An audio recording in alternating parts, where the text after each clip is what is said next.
Hi, I'm Richard Cutland, and welcome to a brand new podcast, Tank Nuts, where I get the opportunity to sit down and chat with a variety of special guests. Authors, stuntmen, maybe a celebrity or two, who knows, but all with one thing in common, a love and passion for armour.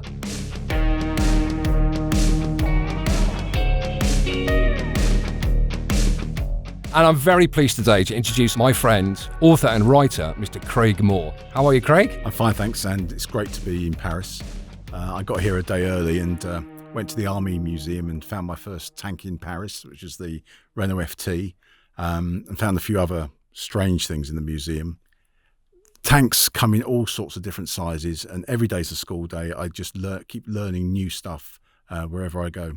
And that's what I love about. I mean, we've known each other for a while now. Actually, the first time we met was in Militarex, I think. No, German Tank Museum. Was it in Munster, the German Tank Museum? Oh, there you go. And we sort of know each other. People will know you from Facebook and obviously the books, which we'll talk about later on as well. But I mean, the background for you, Craig. I mean, you started out your working life, as a sergeant in the 30 years. I was Metropolitan Police and doing stuff in Scotland Yard. But the reason I got involved with this, I've got a large military family. And one of my uncles, in front of me, I've got a Sherman tank, and that's what he went to war in. He lost his leg in the Operation Total Eyes.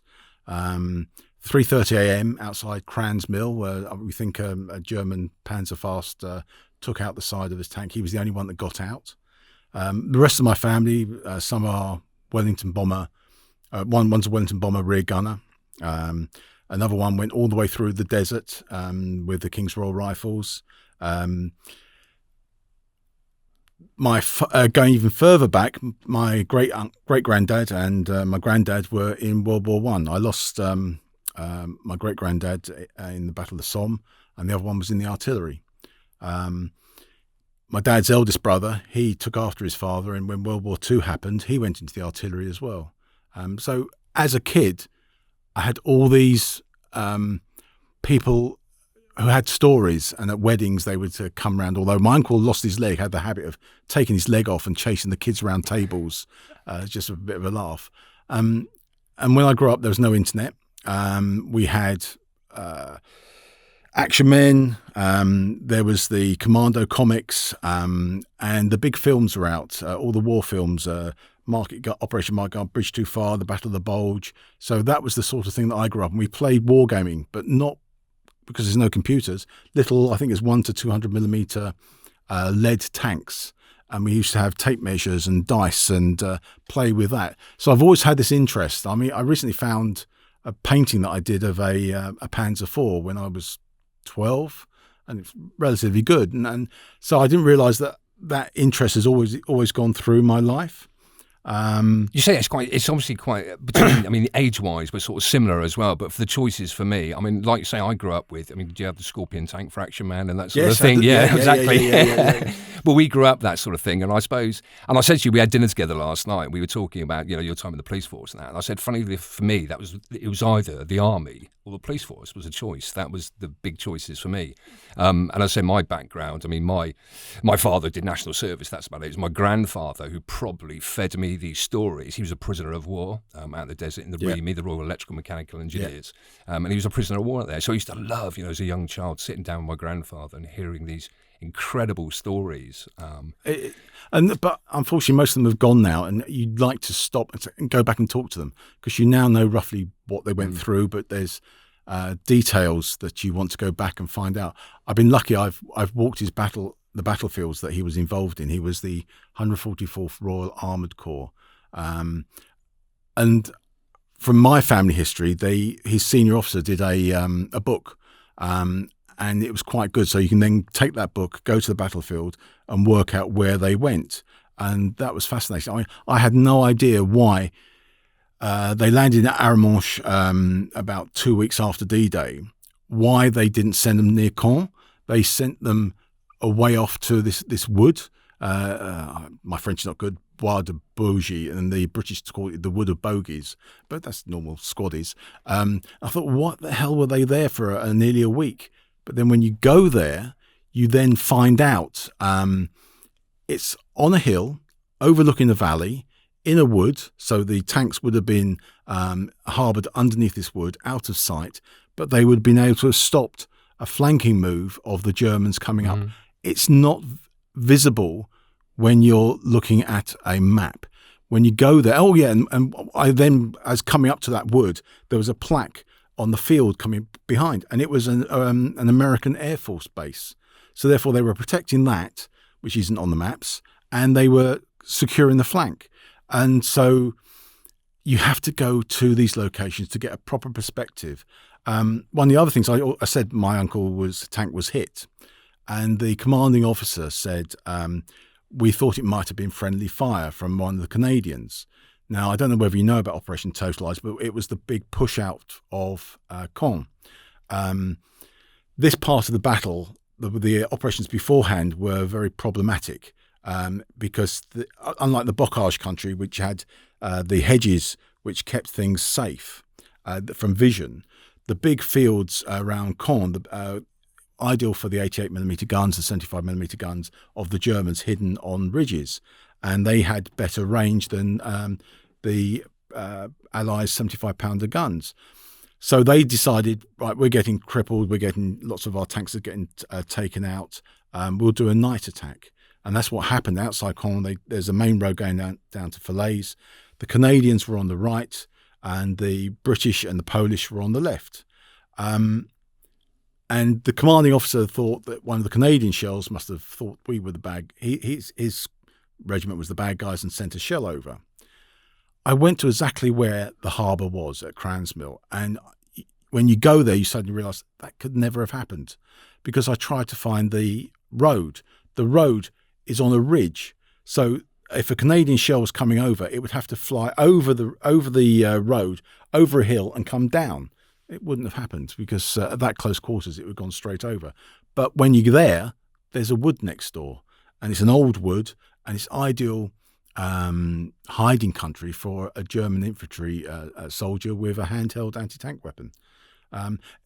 That's what I surmise. But you learn these things for when you go to locations. And I would recommend anybody that's interested in battles is to try and go to the location and find out what the land lies, because you get a new perspective. And I said, I mean, your Facebook page, I'll follow you obviously on Facebook and social media, but you're always travelling somewhere. We were taking the mickey the other day about your selfies. You've got this. It's your thing. Is this selfies? They're good. No, they're good. What's so nice? That same trip when we went down to Cransmill, we went to speak to the mayor, and he had got it all wrong. He was starting to write. He welcomed us, and he was starting to rename the roads with a different regiment. I said, no, they didn't do that. They didn't attack it. This regiment attacked the village down the road about 2 kilometres. And I showed him all the information and the maps, and it was the 144 that liberated your town in this part of the town.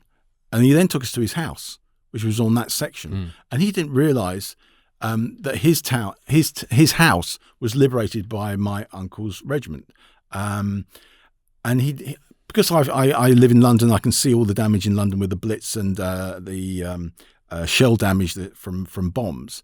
He didn't realise that the damage on his wall was from gunfire and shells. And we was able to tell him exactly when his house got liberated, which was 3:30 in the morning.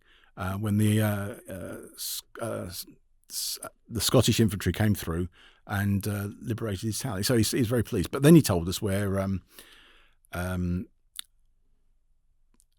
the Tiger tank got blown up. What's it? Whitman, and which is just down there. So he told us where to go and sit up and have a picnic and just look at that battlefield. And you could then see where the Canadian Fireflies were and where the British Fireflies were and where Whitfield's tank was. And again, you get a whole new perspective of that argument. I still think the Canadians did it, but that's going to really upset people. That is really going to upset because people. Because, I mean, the Canadians were literally at right angles to the Tiger tank. And right over in the corner was a long way away was the woods, and he would be hitting at 45 degrees to the Tiger. So odds on the Canadians would have got an easier shot. But it's quite incredible when you talk about, I mean, like every year, because obviously a lot of stuff is becoming declassified year on year on year, and we're finding more and more information. I mean, again, we were having this conversation at dinner, weren't we, about sort of like historians, people who are the experts, and we believe everything they say. But of course, a lot of this stuff, if you read it, you believe something to say. If they've got a good name to them, you believe it. And when something comes to light, and perhaps this wasn't the way it went, and of course, records, war records were war records, combat records were combat records, and a lot of the units, of course, you don't want to. No commanding officer ever wants to write down the fact that perhaps we achieved nothing on this battle or something, or we didn't destroy this, or we didn't destroy that. So it is fascinating. I mean, I'm no expert. I like to spend time in the archives. And also, you might see me if you see me at a museum, I may have a micrometer or a tape measure out measuring things, because books are wrong. And if I get the chance at a museum, got access to the vehicles, I will try and correct if they are wrong by doing examinations. And you learn things. It's like I was at Saumur, the French Tank Museum, which, by the way, has the best German armour collection. Not the best, the biggest collection of German variety, armour. Definitely A variety. Yeah. But they allowed me access to top of the Marders and the artillery SPGs. And nobody has really measured the thickness of the superstructure. And you think German industry would be fantastic, everything would be, the tolerances will be good.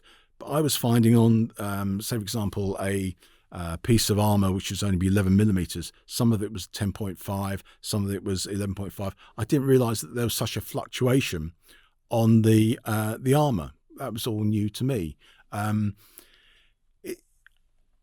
If you're interested in tanks, and get out there, look at the museums, go and do a bit of investigation, go into archives if you've got some, and most of them are free. And find out your favourite tank and just order a couple of boxes and see the real documents. But just to backtrack a bit. So you're at this time you're working. You're a full-time police officer, of course. At that time, are you still researching stuff? Are you still looking? No, did this come after your retirement and everything else? Yeah, all the books and then gave me the time. But when I was working for 30 years, I would go on family holidays. I was going to say about your wife, love that. Yeah. I've got two daughters and the wife, and they hate military history. But I said to the wife, let's go to the Ardennes. It's near, not a big drive. It's got pretty villages. They have chocolate, they have waffles and nice beer. Okay. Well, about the fourth Panther tank that I found, she worked out something was up. But it's those sorts of things. You can go to locations and you can see history. I keep on going on holidays with my wife and say, right, there's no tanks, there's no armour. And like recently I went to the Lofoten Islands up in northern Norway. And I said, there's nothing up there. And I went to this town and I was looking around and things looked familiar. And this is wrong. I've never been here before. Why is this familiar? And so I hadn't Googled it before. I quickly did a bit. Oh my God. This is one of the sites of the commando ray, the 4 commando rays for blowing up the cod liver oil for the nitroglycerin for the Germans, and I was recognising things that are black and white photographs that the commandos are blown up. So you've done it again, haven't you? So I went to the pub, went to find the museum owner, which was locked. He opened it all up, and he was so happy somebody was interested, and he took me all around. But that just keeps on happening. I do try to go and do non-military holidays, but these things just sort of happen. And you talk about, and obviously the travels and everything, you come with it. I mean, you do get around a bit. I mean, it's very much in like my role. When you visit all these museums, what would you say? I mean, give me your top museum. If you can do it, give me the favourite museum for you that you've visited to date.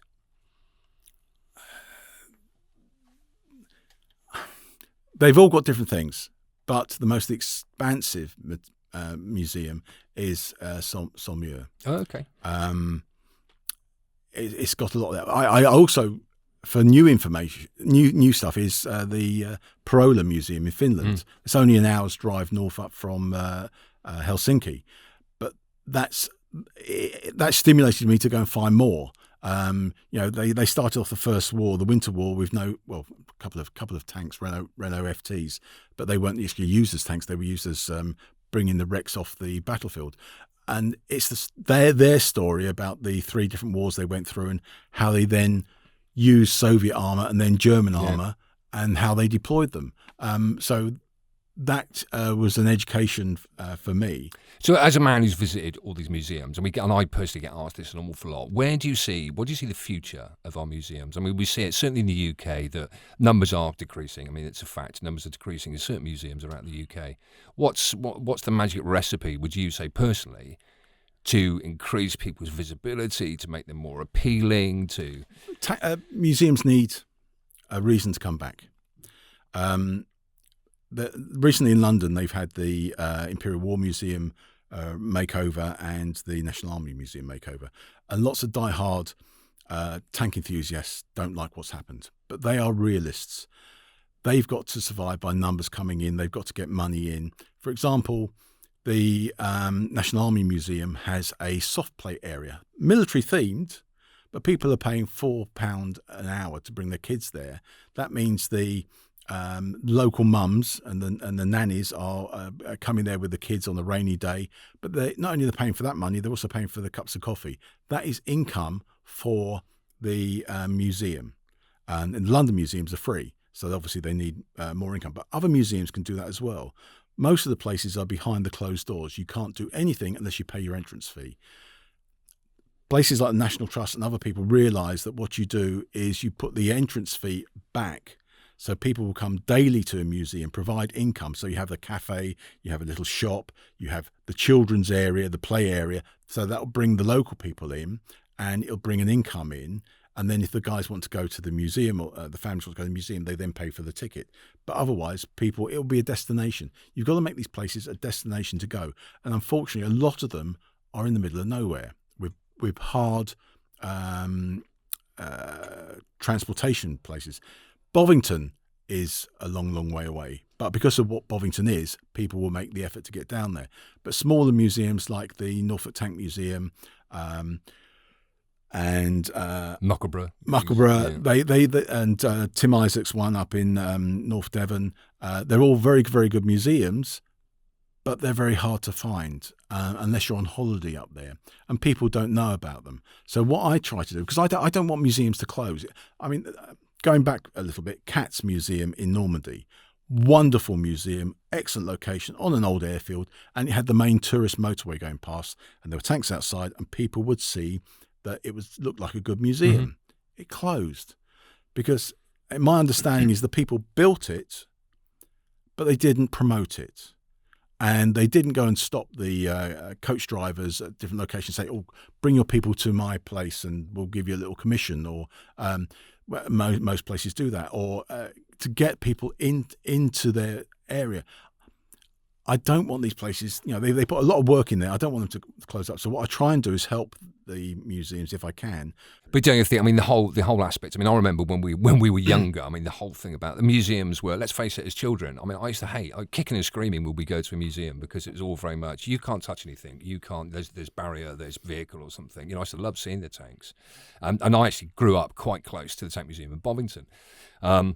So now, I do feel that this interaction that they're all starting to get is much better. To be able to go up and actually feel and touch some of the stuff is a big difference. Bovington's great. You can touch that. You can go to Saumur, you can touch those. But there are places like the Imperial War Museum at Duxford. They've got the tanks behind ropes. Yeah. I have to say, I'm not a big fan of that. I think it's like they've got the Panther, and you can't get behind. Yeah. You can't go around to have a look at it. Because the Tank Museum in Bovington, a special place in my heart. Because when I've seen it grown from when I joined the army back in, I was 15 years and 8 months when I joined the army, Junior Leaders Regiment, Royal Armoured Corps, which was the camp was directly opposite the Tank Museum. So I've seen it grow from this, basically a shack with the lady outside that used to own a little hut, sell cups of tea, to this massive collection that it is now. But I do think fundamentally that's purely because we've gone, or they certainly, out of a lot of museums, have appreciated that you have to run it to some degree as a business. Yeah, you've got to do it to survive, and people got to wake up. It's like, unfortunately, some museums are they will demand money for you to go and do videoing at theirs, thinking, all right, we've got this small time a win, we've got like £500 or whatever for somebody to go and do videoing, or we have to pay money to have a photograph of one of their tanks.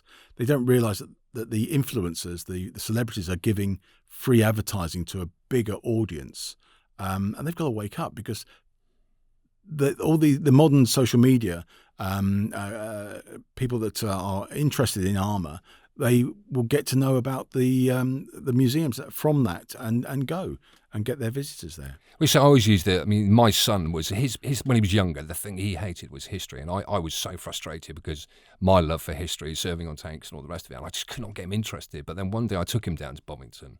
And I think that sort of like that connection with the real thing made him super interested in the machinery, because he was always interested in technology, and obviously you got that great link between the tank and technology and everything else. I made him more interested in history throughout, and and then he got interested in the people and everything else. So I do think they've got the magic recipe down there, and of course Tank Fest has gone from, that's their annual event they've got down there, strength to strength to strength every year. So I just do feel it's one of the best family places. And most of the museums are now trying to do their own Tank Fest, like the Aussie Armour Fest, and then there's the American Heritage Museum. They're going to be doing their own version of a Tank Fest. The German Tank Museum do their Tank Fest. They just had that. The Swedish Tank Museum has their version. So wherever you live around the world, there is events going on. Find out where they are and go to them. And you also learn a lot by seeing the vehicles move, and also next door to each other. I always remember the first time I saw a Panzer III next door to a Sherman. The height difference, the Panzer IV is so much smaller, and you don't really appreciate that until you see them together and moving, and that's good. And something I'm going to ask every guest this. So why do you think there is such a passion amongst people for tanks, armour? What's the secret recipe? And maybe an almost impossible question to answer. I don't really know. Some people like it for the mechanics. Some people like it for the big movement, the noise, the smoke, and the stuff they see in the movies. My interest, as well as the historical aspect, is problem solving. I know it sounds weird. Yeah. But going back to like the World War I, the tanks developed for getting over trenches. So what did the enemy do? They made the trenches bigger. So then the designers had to think, well, how do we get our tank over a wider trench? So they develop a fascine, which they then drop into the trench and drive over. Again, problem solving. How do you deal with mud? The World War I tanks, they developed spuds. Well, they look like large cricket bats which you stuck on the side of the track, and that would make the tracks wider and dig in. But then they found out that they got bent up against stone. So what do you do with that? I know. Let's strap on chunks of wood to make the teeth bigger, but they won't bend up. It's developments like that. But other people do something different. The French were in France. The French had totally different ways of doing things. Their first two tanks, the Saint-Chamond and the Schneider, they were too long, and they kept on ditching as they went down into trenches. The nose dive bombed, or the gun got stuck in the trenches. So they had to have a different procedure. They had to have the infantry go with them. And when they went up to a trench and killed everybody in the trench of the enemy, they couldn't go over the trench. They then had to get the infantry to come and dig a down ramp and an up ramp. Totally different ways of dealing with the same problem. It's that sort of thing that I find fascinating, and whether we learn from that or not. It's like with the Germans. Lots of people like the German stuff. I recently, for researching my book, I found out that the German Tiger tank got hit on the small arms fire on the smoke dispenser. Now, you need smoke dispensers so that the enemy can't see you and can't target you. But what happened here, it wasn't on a very windy day. The small arms fire blew off the smoke grenades, and it choked the tank crew inside and made them blind. They couldn't see where they were going. So German response was, right, rip off all the smoke grenades from the Panthers and the Tigers. And then some of the tanks that are in the museum haven't got those, but they didn't have the next problem solving. Because when I went to Fort Benning, one of their turrets doesn't have anything apart from the coaxial machine gun, no smoke dispensers. So what does he do? But later on, they have a close defense weapon, which is like a flare gun, but it's inside the tank, and it swivels 360 degrees, and they can fire off grenades as well as smoke, and they can do that safely from inside, and it's not liable to be destroyed by incoming small arms fire. It's that sort of problem solving that I realise this is what I find fascinating about armour. But then you talk to people like John Pearson, who has the Valentine DD tank. He loves the mechanics. He loves the way how the thing works. Everybody in this, not industry, everybody in this hobby has a different reason for liking what they like. Some people like the Sherman tank, some people like the German armour. You've got to realise what you like and then go out and find. But you say, I was interested about the smoke. I mean, even in 30 years of service on tanks, I've fired smoke twice. I mean, that problem is still not solved, I will tell you, to this day now. Yes. So, I'm just reading, there's a really good book on the French tanks, and in 1917, they worked out, the first outing of the French tanks was a slaughter. The artillery targeted them and just blew them up. And they worked out that the land, you've got to have good, solid land. And they wrote instructions. Tanks will only be deployed if we've got good the artillery spotters on the enemy is going to be killed. There's got to be smoke in the barrage so the enemy can't see us. And we've got to have good air cover to stop the enemy reconnaissance to come down. And then the tanks work, and it's great. I was just reading about Montdidier attack in May. They attacked, and they totally ignored their own instructions. And what happens? Okay, they have a good hour initially going up to the top of a hill, but as soon as they go over the hill and they've got the enemy off the hill and they're on the plateau, they then are seen by all the German artillery observers, and they just get wiped out because they've ignored their own instructions. And it's finding that sort of thing. They do find how to work, problem solve, but sometimes they ignore what they've worked out, which is, again, I find fascinating. So, Craig, subject of books. I mean, first question: how do you wake up one morning and think, I'm going to write a book, or is No, the first book I was asked, because I was asked by History Press to do one because of the 100-year anniversary is coming up, so that's what started that out. But before books, going back a bit, I was asked to be a writer and editor for Tanks Encyclopedia website. And that's a non-profit organisation. Everybody volunteers for their time, the articles, and the main emphasis is trying to get guys like players of World of Tanks. They like the game. They want to know more about the tank that they are driving. And unfortunately, Wikipedia is sometimes wrong. Really? People, anybody can change it. And if they don't like what they're reading on Wikipedia, they'll get in there and edit it. What happens with World of Tanks, and it's not perfect, but every article that goes up is proofread by 3 people, and then it's put up, and then we get the other experts around the world commenting on if they spot any errors, and it's a changeable format. And with the social media aspect, and also anybody around the world can read World of Tanks Encyclopedia, we get new history from places that we would not know. For example, there was a hole in Tanks Encyclopedia on German artillery.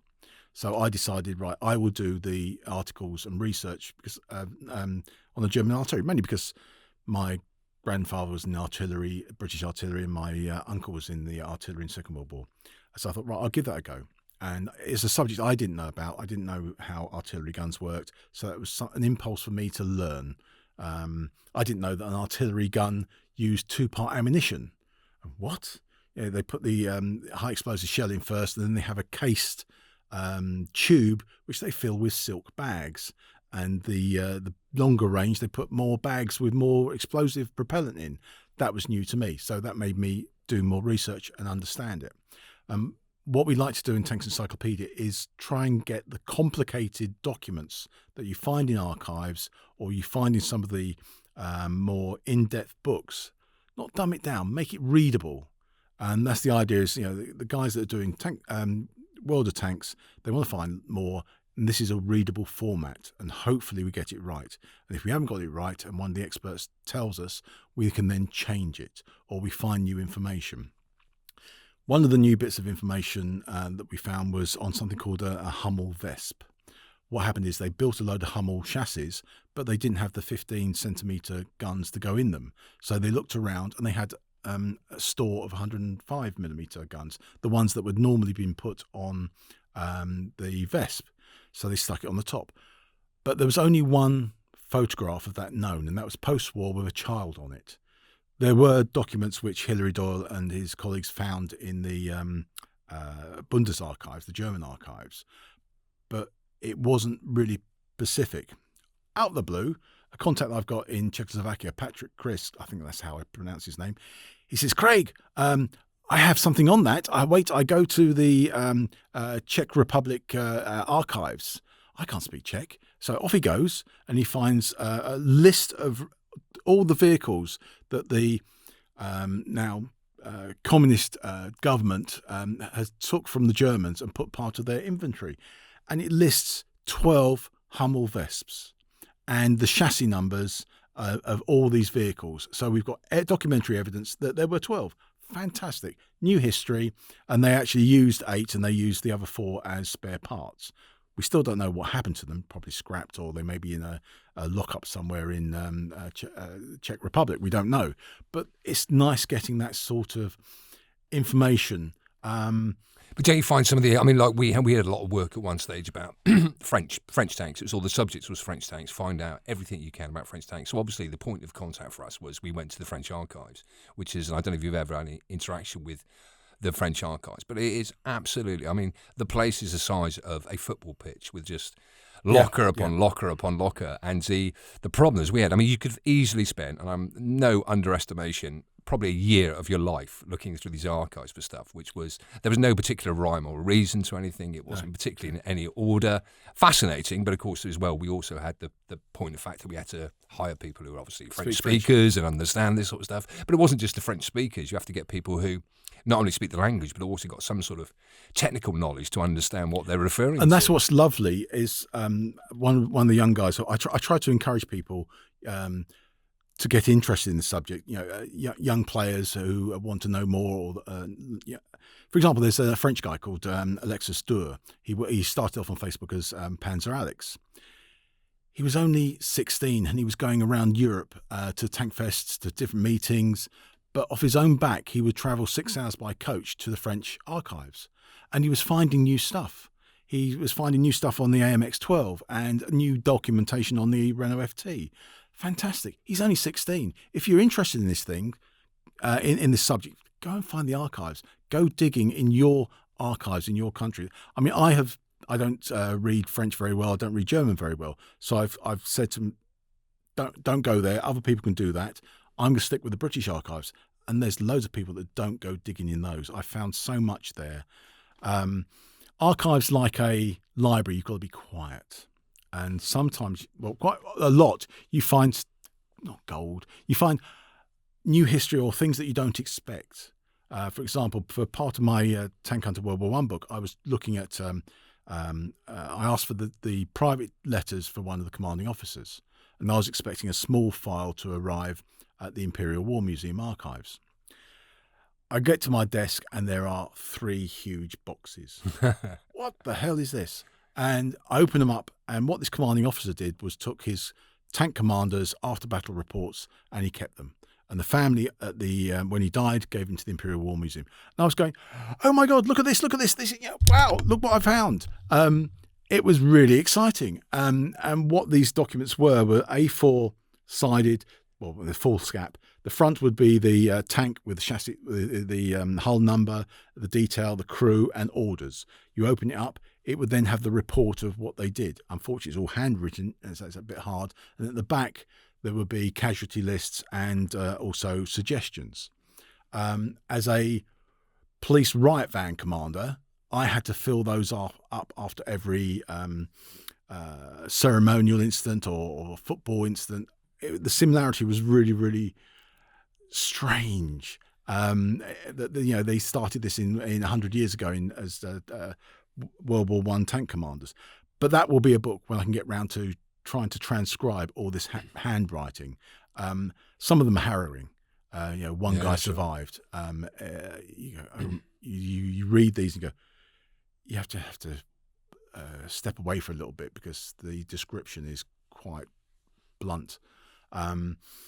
It brings it home to you, and it's the story of of a vehicle, a tank, but it's also the story of the crew. Yeah, which is saying for me, I've always loved the personal side of it. And I suppose from my background and RTR man, tank regiment man, it was the story of the people. Which I felt so honoured to over the years have met and spoke to a lot of veterans and. The stories they tell, but always tell them with such joviality. It's that sort of inherent, it must be this military thing where there's always the ability, horrific stories, absolutely gobsmacking, some of them, but always with a sort of degree of civility and humour injected into it as well, which is, such admiration for them. It's quite unbelievable. You mentioned their first book, got it here actually, Tank Hunter, World War I. This was the very first one. That was the one that they asked us for these celebrations. And again, I knew nothing about World War I tanks. I found them very, very confusing. What's the difference between a Mark I and a Mark V? So part of the main thing with, again, Tanks Encyclopedia, make it simple. Try and work out why there were the differences. Little things like, did you know the World War I tank needed 4 people to drive the thing? What the hell? And then luckily the Mark V, they worked out that they changed everything, got new technology in, and they had one person could drive it. So it's little things like that, and that's what I find fascinating about the subject matter. Other things in the archives, again, finding new stuff that you weren't expecting, is the archive people. They don't know about the subject matter. They just try and write down what they think is in the box. And if you want to do a Google search, they have their own search engines. And when you search for a tank stuff, it doesn't come up.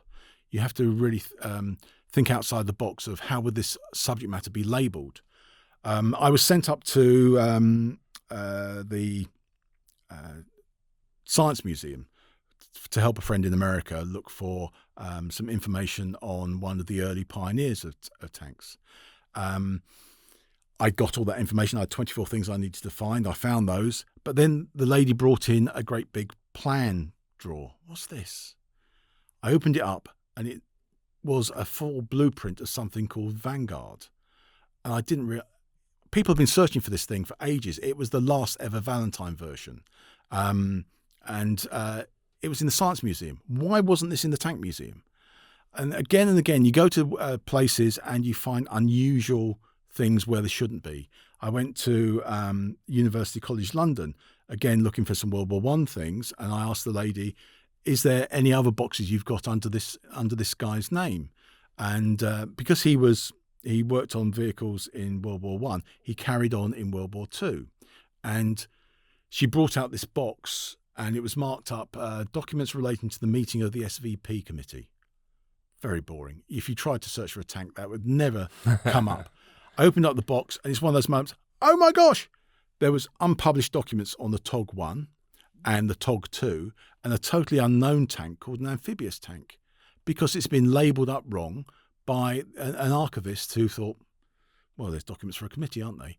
And not realising and not putting in properly what's in there. There are so many things. So this is, because the premise, we haven't really said, the premise of this book is really the sort of like development, involvement of the tank, all the way from Little Willie all the way through. Yeah, this one, the first part is an easy guide to the listing of all the combat tanks of World War.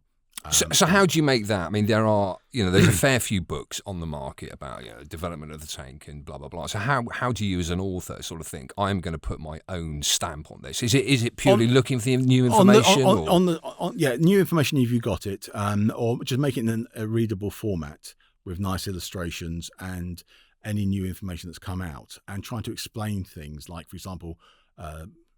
Again, we don't know for certain, but roughly what colour they were painted in and why they changed over the course of the war, and what the white, red and white stripes were on the front.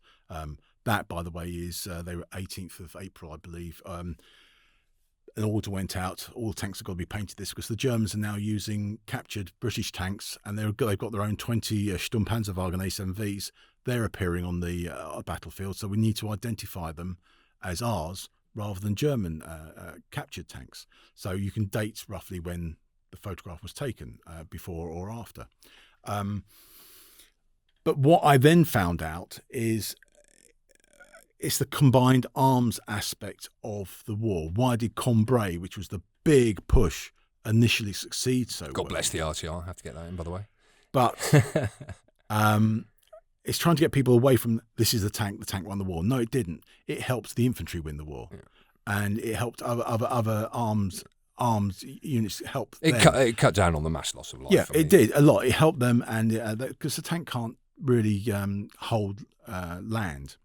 But the new technology, which I didn't realise, is one of the successes was making the land suitable for tanks to drive over. Whereas before, it was huge bombardment, great big craters, all the tanks got ditched, and they couldn't get through to the enemy trenches. So they developed a new system, a proximity fuse, and you can see this thing in the Imperial War Museum World War I exhibition. It's a new fuse which, as it comes to the ground, it explodes above the ground and cuts all the wire. And it doesn't make a great big hole. That was very, very important. So the tanks could actually go across the land. The other thing was they worked out how to identify enemy batteries. They had listening stations in an arc, and when the enemy battery fired, they could then zoom in and triangulate it on a map. And to back that up, they had observations of the fire of the batteries. So they double-checked where they think the enemy artillery was, because artillery was the tank killer. So when the battle went off, the first thing was limited artillery and neutralise the enemy batteries that can kill the tank, as well as flood the place with British and French aviation to frighten away the German reconnaissance, artillery reconnaissance, and use smoke. Simple things like that helped get the tanks through the German lines, and I think it was up to 6 miles behind enemy lines for the first time. It was a big... breaking that stalemate, which had been going on for an eternity, yeah. And okay, at the end, the Germans did counterattack, and we lost a lot of tanks. But it straightened out the lines. But it showed what the tanks could do. So that's what I've done. There's lots of encyclopedia-type books on These Are the Tanks, which is the first part. But I then tried to explain the use of them and how it changed from the early tank battles to the later tank battles, and the differences with the French, the way they did battle, which was they swarmed, whereas we had ours in 2s or 3s. They did the Renault FT swarmed through gaps on a trench and overwhelmed with numbers. And I think it's interesting that you've got this talking, the tactical side of it. Actually, tactics pretty much countrywide. I mean, the Russians was a very attack from the line of march, weight of numbers, etc., etc. But it stayed so much similar, even to the current day. Yes, of course, technology is involved. And with that, the tactical usage of tanks was involved. But, I mean, fundamentally, tactics have not changed dramatically since the first time we've seen them.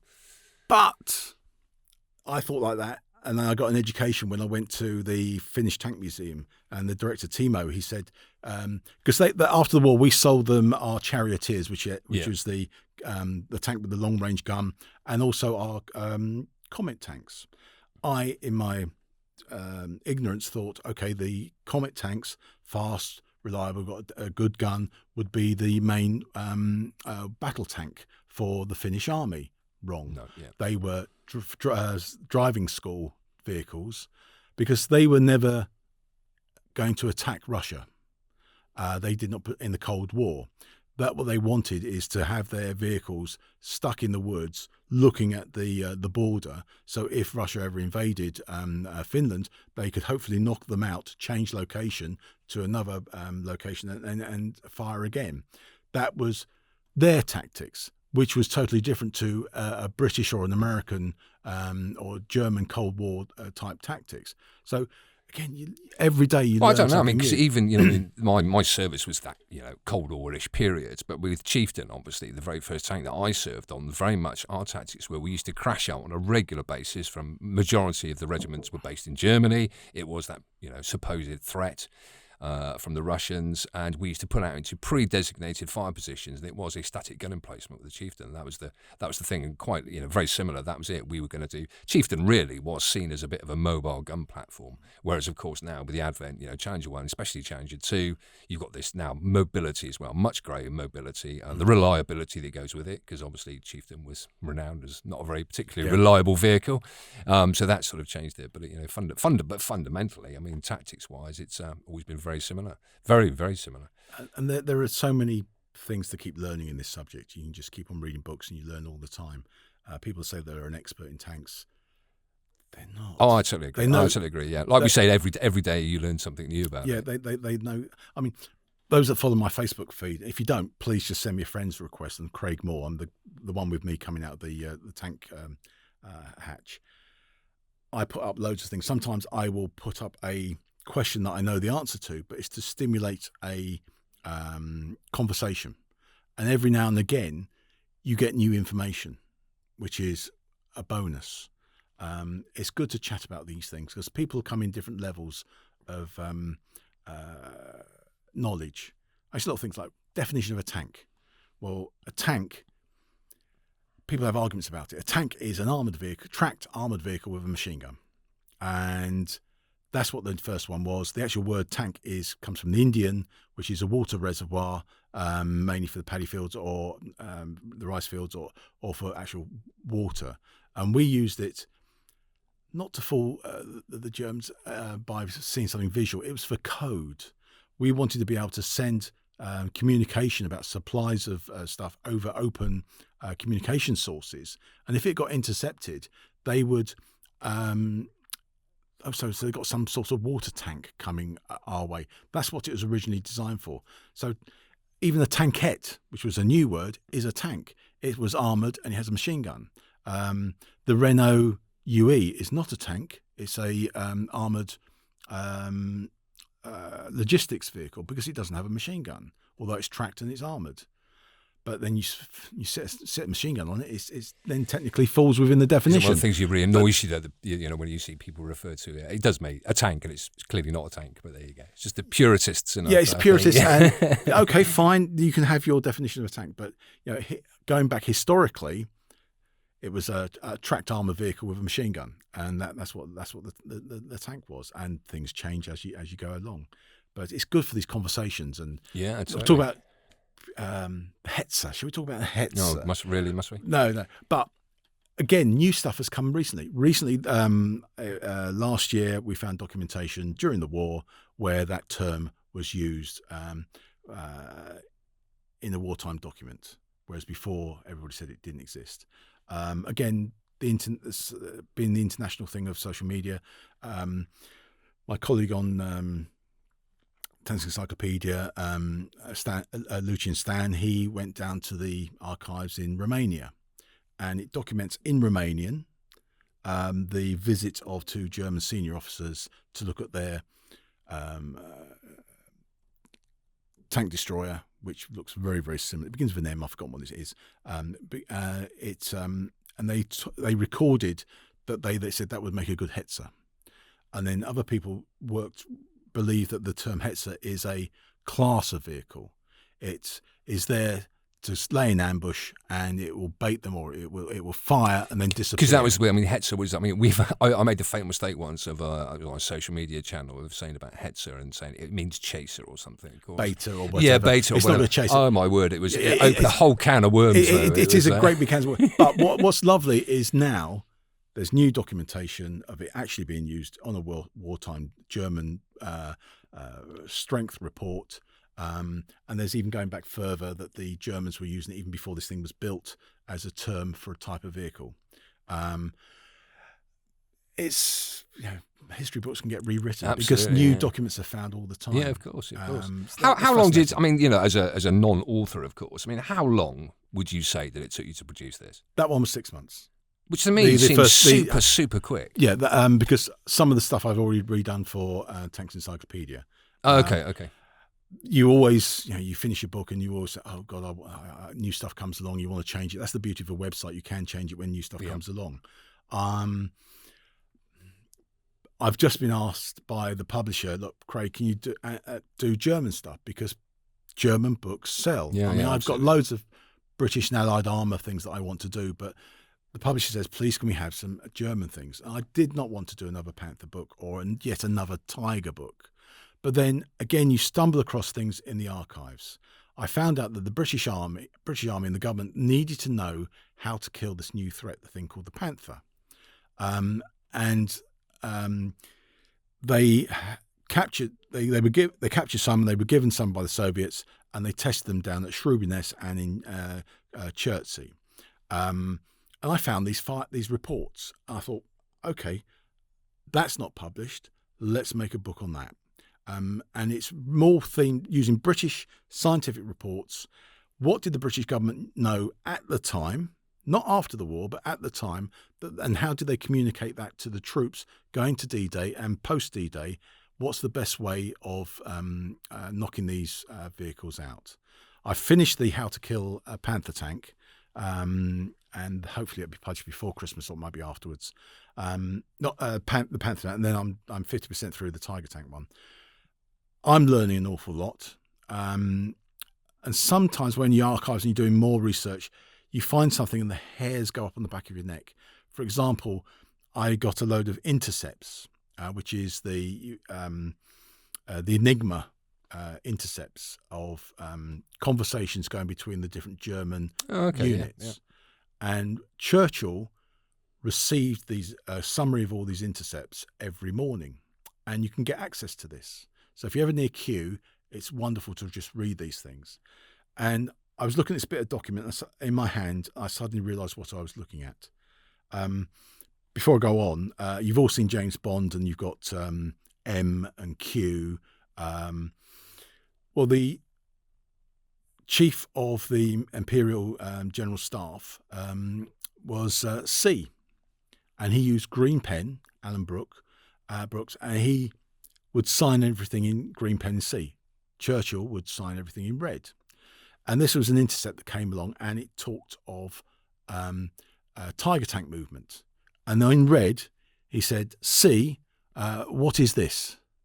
And at that exact moment, on that day's report to Downing Street, it was the first time that Churchill heard about a Tiger Tank. And I went, wow, I'm holding a piece of history in my hand, and the back of the tingles. Oh my God. And again, one of those moments, look, you want to shout to everybody in the archives, look at this, look at this, look at this. This is really important, but you can't do. And then at the back of that was a 2-page summary by the next day by Alan Brooks of what the limited information they knew about the Tiger Tank. Going to the Panther Tank, again, in the archives, I found the first contact the Allies had about what the Panther Tank was the first captured one by the Soviets. And the Canadian military attaché was invited by the Soviets to inspect this thing. And they've got in the archives the handwritten notes, measurements of what the Panther Tank was. And then they've attached the typed one, which was sent, and it tells you where it's all been sent to America, Canada, Britain. And then you can see what those different people then translated those measurements to diagrams, drawings, and they then started their first posters, trying to push this out to the units. This is the new threat. This is what it looks like. This is what we think the weak points are. Some of the information was wrong, but it's what they had. It was the intelligence report on that day, date, time, and place, which was lovely to find, and that will be in the new book, so people can see that. I went to Fort Benning, and Rob Coogan out there suddenly had on his table a little leaflet, and it's called How to Kill a Panther Tank, the same name as my book. What? And what it was the American answer. They did a little leaflet for the tank commanders to fit in their battle dress breast pocket. So that was great. And Rob said, yeah, please scan it, and that will be in there so everybody can see that. But it was interesting to go from find the very, very early knowledge of the Panther, which was the Soviets, and then how that was transmitted to the British and the Allies, and then what they did and how they developed it, and then when they actually laid their hands on these vehicles, the scientific way of how they analysed the armour worked. And the German fanboys are going to get upset because some of the British weapons did actually knock these things out. But I'm not drawing too much conclusion. People can read the scientific reports and make their own conclusions about it. But it's interesting, even like the British mines, they were working out how many mines were required to knock out a track and where to place them. Because we had like the Mark 75 grenade, and then we had the Mark 5 pressure cooker anti-tank mine, and how they reacted on different tracks. That, again, it's all new stuff to me. It's very, very interesting, and that's in the book. So you've now got a greater love of German armour. So that's what you're saying there. Yeah, a greater appreciation of it. I mean, one of the things I would say to everybody is to get hold of Hilary Doyle's Panzer tracks. If you can see them on eBay or anywhere, they are the Bible, because the guys went to the Bundesarchives and they got original document stuff only. It's sometimes hard to read. And what I try to do on you mean hard to read from a technical perspective? We can understand it, we can go through it, but it is technical, and you have to have a background knowledge as well to understand what you're reading, why they did certain things, why designs were simplified. Well, the Allies were bombing the factories, and they needed to get tanks out as fast as they can. Why good ideas were ignored because of simplification, for the need to get more tanks out on the out working. So you need a background knowledge to understand some of the stuff that is you see in front of you. But they are a good starting resource, good reference material, and there are there are good similar sort of things for American armor as well. But it is that love. I mean, I always, as an army person, you actually go on like museum visits. I mean, Bomington for us was the one we went to in the army, and you get taught about different armor and through the history of that. But even then, it was everybody was fascinated with German armour. But I have to say, it was only a few years ago I had the opportunity to get inside a Tiger 1. It was 131 down in Bomington, a very well-known Tiger. And I have to say, I totally understand and get why they love it so much. It was just an incredible vehicle. It was, it was swarming with technology. It was, there was good things and bad things about it. But you have to say that you just got to love it. There was nothing not to love about it, really. Every single thing. I mean, I sometimes like the quirky things, and one of my problems is I get taken off on a tangent.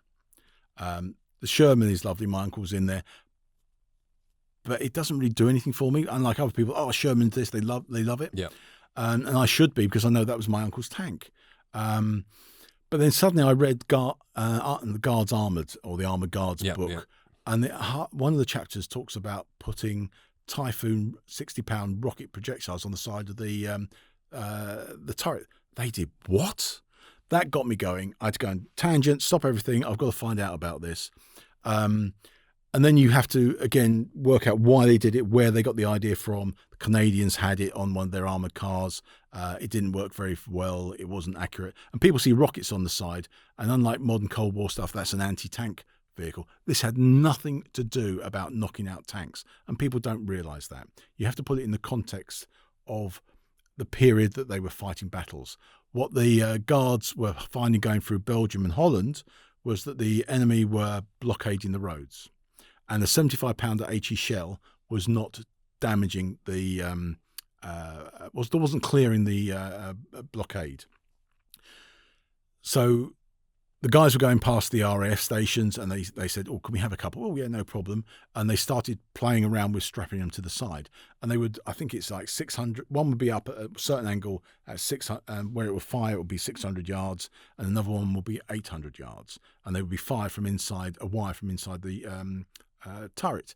So you'd be going up to a new village. There's a barricade at the front. You're 800 yards, fire! And these things will be area weapons. They're not accurate, but if they hit anywhere near it, it will do damage, and it will scare the defenders to pieces because there's great big explosion going on. And then as they go on another 200 yards, they go 600 yards, fire, and another salvo of these 2 rockets were coming out. Totally unexpected. They expect HE shells coming or armor-piercing shells coming from the tanks, but not these great big rockets. So this was new technology, and it did the job. So that's things that I find very, very interesting.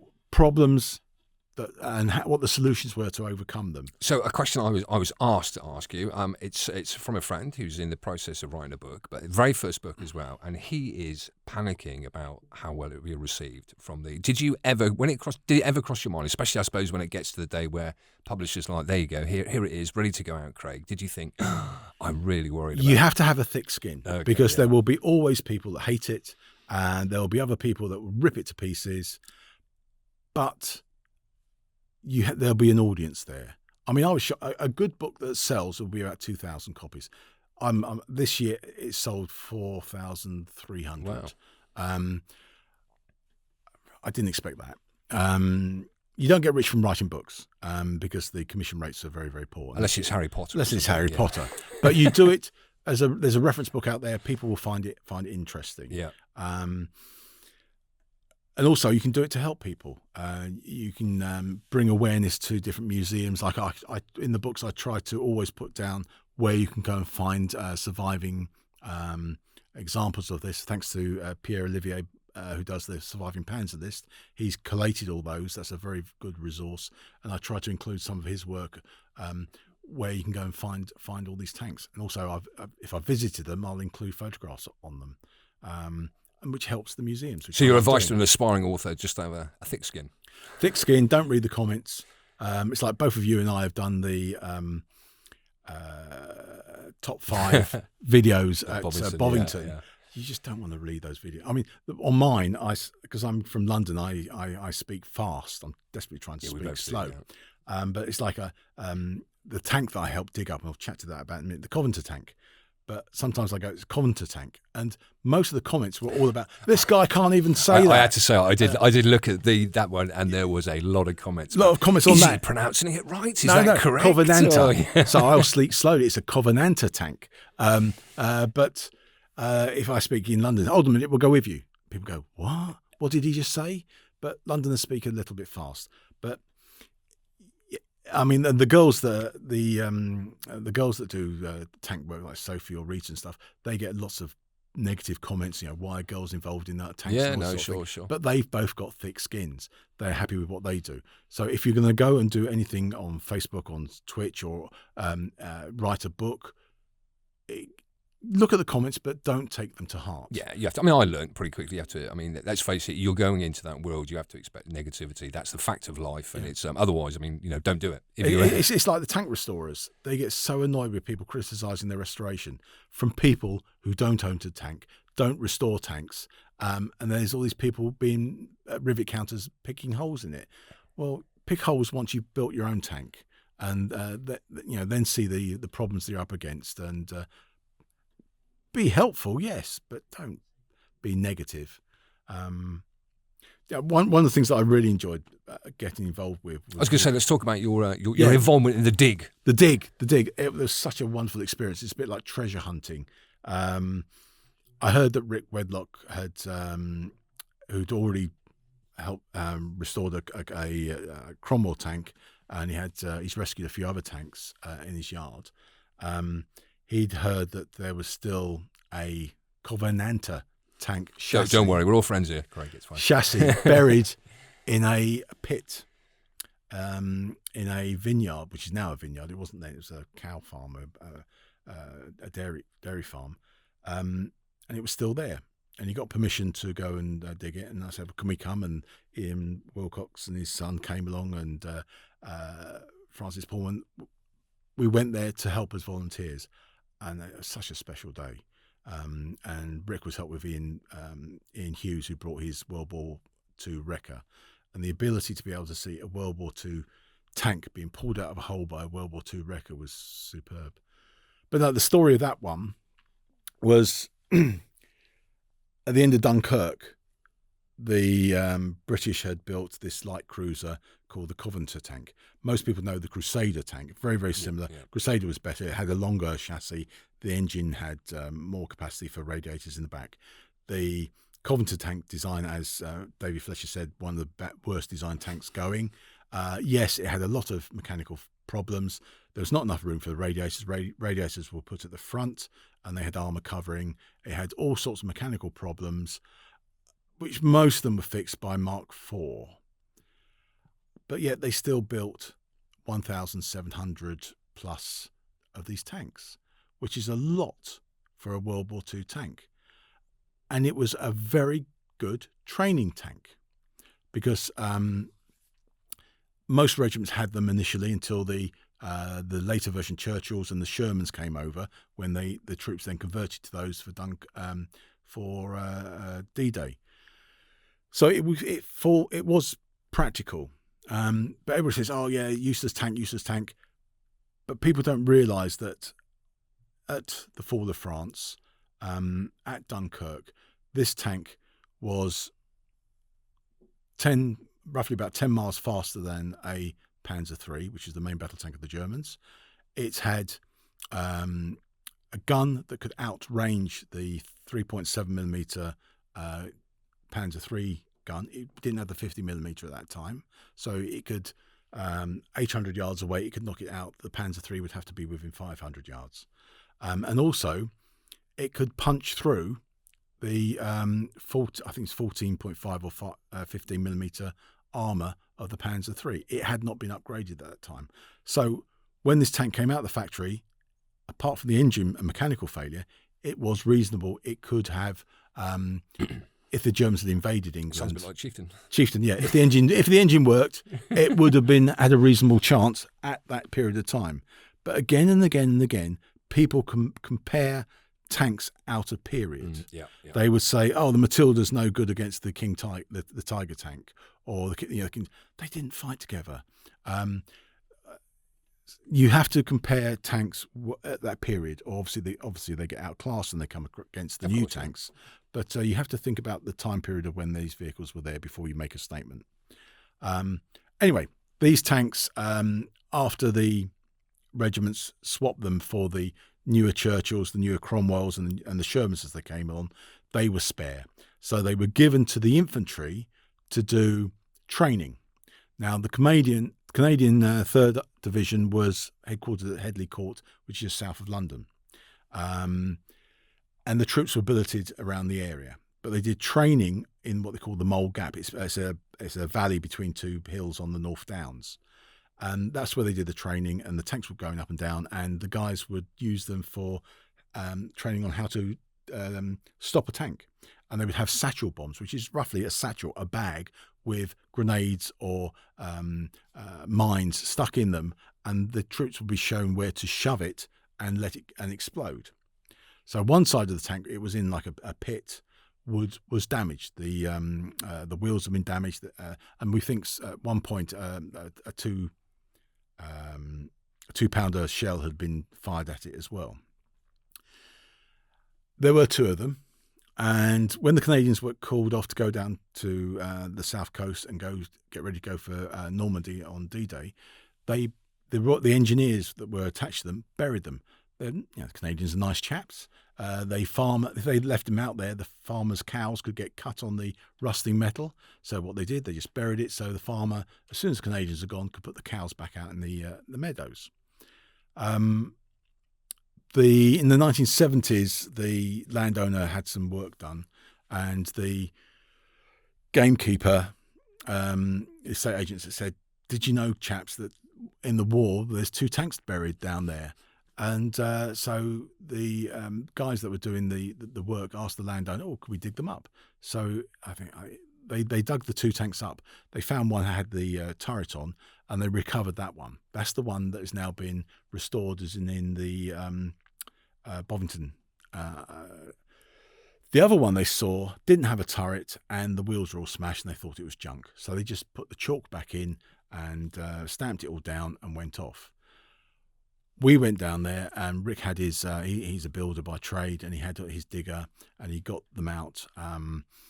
And what was lovely, we got near, we heard the twang of metal, and the volunteers were called down there with the trowels and the shovels, and we can actually see the driver's vision port, and we've actually got a tank. This is so exciting.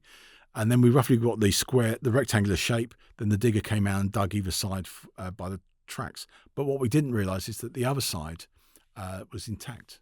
The suspension worked. The wheels went round. That was a big bonus. And we cleared the chalk and it came out. And then the following week, Ian Hughes came down with his great big Vietnam War era forklift, and we turned it sideways and got the chalk out.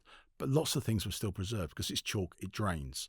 And that's at Manchester, and it will take a long time to restore, but the engine's out, the gearbox is out, they're at specialists, and over the time when Rick's got enough money and time, it will be restored, and hopefully it will be running around. So that's the plan, to get it all the way back to running condition? Running condition, which would be fantastic. And again, another piece of tank history.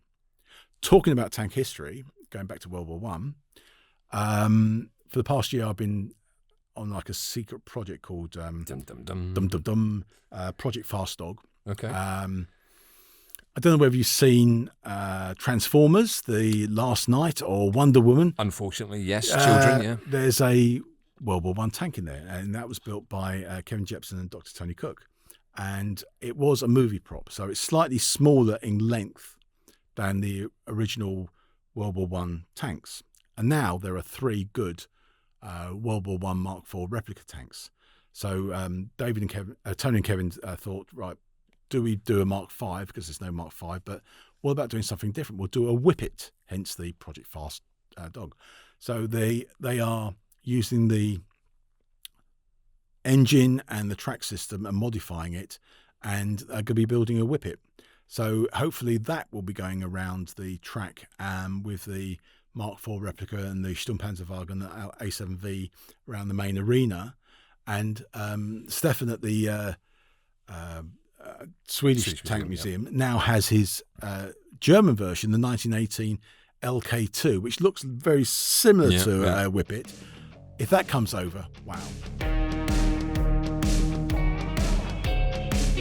So, Craig, the topic of replicas. Now, in our business, we come across replicas at numerous events with a few of the collectors, etc., etc. What's your personal opinion on replicas?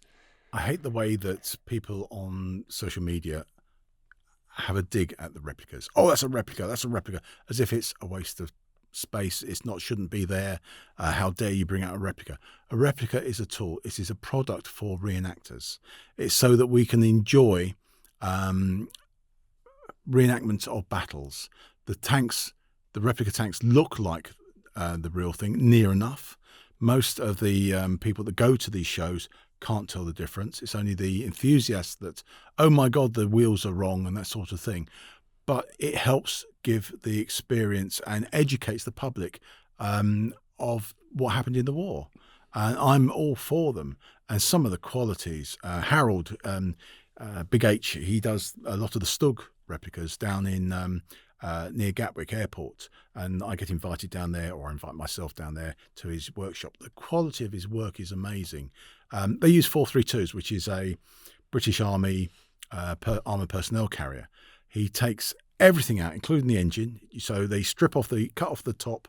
They reposition the engine so the driver's positions are changed, and then he fabricates to the drawings of the original superstructure fantastically. I mean, the one he threw me, he said, Craig, come down, we're doing the Stug Alst E. John Phillips' Stug is a D. You what? I've got to go back in the books and try and find out what the difference between the D and the E. So it's an education thing for me, and he was spot on. And the quality of the work is very, very, in my opinion, is very good for a replica to be used at shows. And like you say, I mean, a lot of the vehicles now we see, like, people love to see the originals roaming around and driving around, and Tankfest, prime example, blah, blah, blah. Yeah. But again, I don't think people appreciate that, A, we haven't got the parts for these things anymore. Prime example, Tiger 131, they used to do it at Tankfest and that. They've cut it down the shows now because they've had scans done, it's got like hairline fractures throughout it. So there's going to be a stage in its life where Tiger 131 will have to either have a crap load of work done on it, which we're talking big bucks, or it's just not going to be seen anymore. And the museums have got a responsibility for future generations. That tank has to last another next 500 years, in theory. And if you're putting it around the arena, the stress, as you said, is onto this machine. It can break and it will deteriorate a lot faster. So the decision has got to be made. You've gone to an arena event. What do you use? The original vehicles, which can damage them, or do you use replica vehicles near as the originals as possible? I'm very positive on replicas. I wish there more. I mean, I try to encourage some of the guys. I haven't got the technical skills. I'm not a mechanic, and I'm amazed at what they do. I mean, I'm pleased that some of them are increasing their repertoire. Just for example, Big H again, he's done a 15 centimeter SIG 33, which is like a Stug but with a box on the top and a great big howitzer, and that went to America, unfortunately. He's doing a Marder at present, and it's not the pretty one like John Phillips's one. It's the ugly one with the Russian 76 gun on the top. Brilliant. We'll be able to see that, and it'd be nice that people are doing different things.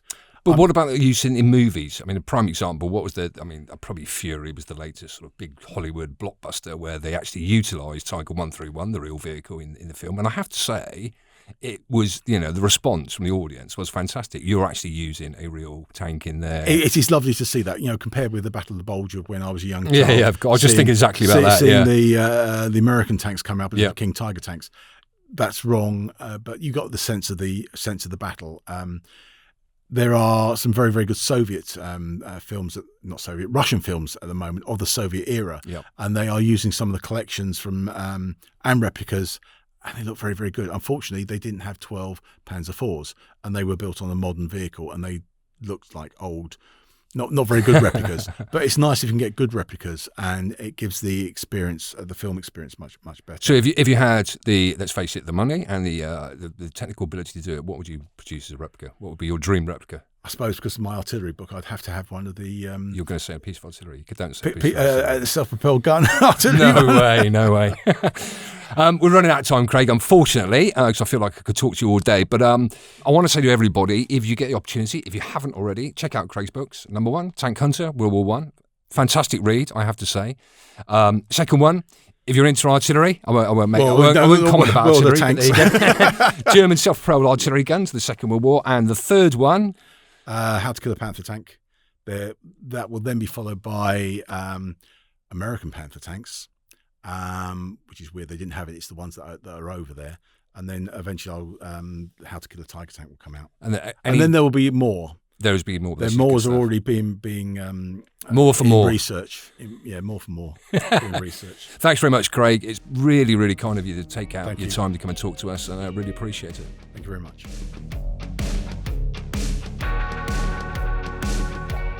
Thank you so much for joining us. Please remember to subscribe to the podcast or follow us on social media for the next episode of Tank Nuts.